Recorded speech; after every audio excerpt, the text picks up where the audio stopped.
নিষ্পন্নতার সহিত 11 জন সাক্ষীর সাক্ষ্য এবং ডাক্তার, ম্যাজিস্ট্রেট, তদন্তকারী কর্মকর্তা সবকিছু মিলায়ে যোগ্য আদালত যে সাজা দিয়েছেন, আমরা রাষ্ট্রপক্ষে আমরা এখানে আসামিদেরও 164 আছে, তারা 164 স্বীকার করে দিল।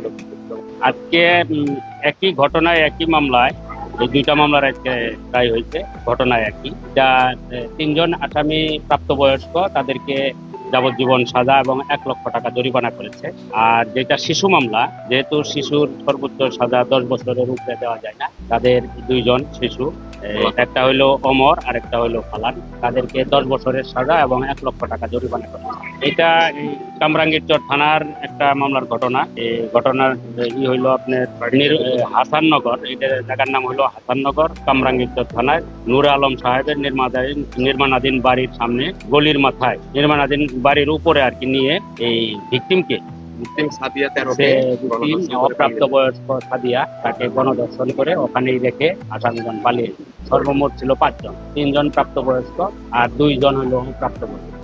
এটা মামলা ছিল 2020 সালের মামলা ছিল।